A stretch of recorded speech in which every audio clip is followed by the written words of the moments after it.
श्री स्वामी समर्थ यांच्या कृपेने आज मी तुम्हाला काहीतरी सांगणार आहे.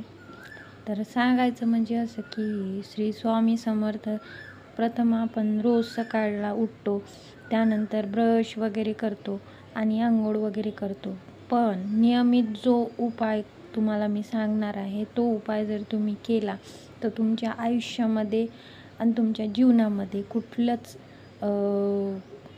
कुठलीच अडचण येणार नाही आणि तुम्ही जी अडचण पण येणार तुम्हाला ती अडचण तुमची नक्कीच दूर होईल. यासाठी मी आज तुमच्यासाठीच हा व्हिडिओ आणलेला आहे.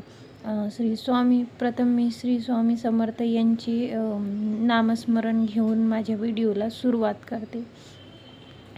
तर मित्रांनो, श्री स्वामी समर्थ सांगतात की आपण जर दुसऱ्यांचा हेवा केला तर त्याने काहीच होणार नाही आहे, उलट आपलं नुकसानच आहे. त्याच्यामध्ये आपली वेळ आणि आपला जो कामाचा जो वेग असतो तो पण कमी होतो आणि आपलं कशामध्ये मन नाही लागत.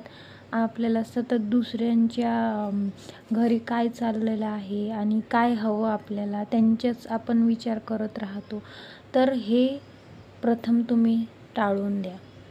काहीच करायची गरज नाही आहे तुम्हाला. बस एक लक्षात ठेवा की दुसऱ्यांकडं कितीही पैसा असो, दुसऱ्यांकडं कितीही धनदौलतसुद्धा असो, पण त्यांचा हेवा करूच नाही. आपण आपल्या घरी चटणी भाकर का असेना, पण आपण त्याच्यामध्ये समाधानी असलो पाहिजे आणि सुखी असलो पाहिजे.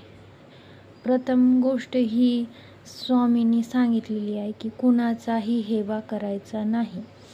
दुसरी गोष्ट म्हणजे ही की कुणावरही जळायचं नाही की त्याच्या घरी अमुक आहे तर मला पण माझ्या घरी हे हवंच, आणि ते नसलं की आपल्याला आपल्या घरात चणचण वाटते की नाही आपल्याला हे पाहिजे.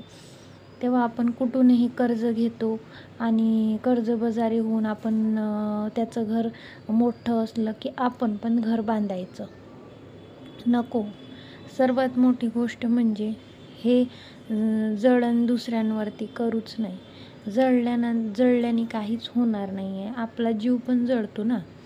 त्यासाठी श्री स्वामी समर्थ म्हणतात की समाधानी व्हा. आपल्याकडे आहे तितक्या याच्यात तुम्ही खुश राहा आणि नसेल तर ते तुम्ही मिळवा. तुमच्या अकलेने, तुमच्या कामाने आणि तुमच्या मेहनतीने तुम्ही कष्ट करून पुढे जा. तुम्ही कुणावरती जळू नये. आणि तिसरी गोष्ट म्हणजे तुम्हाला आज मी श्री स्वामी समर्थ यांची सकाळी उठून काय करायचं आणि कशी आरती म्हणायची किंवा काय करायचं मी तुम्हाला सांगते.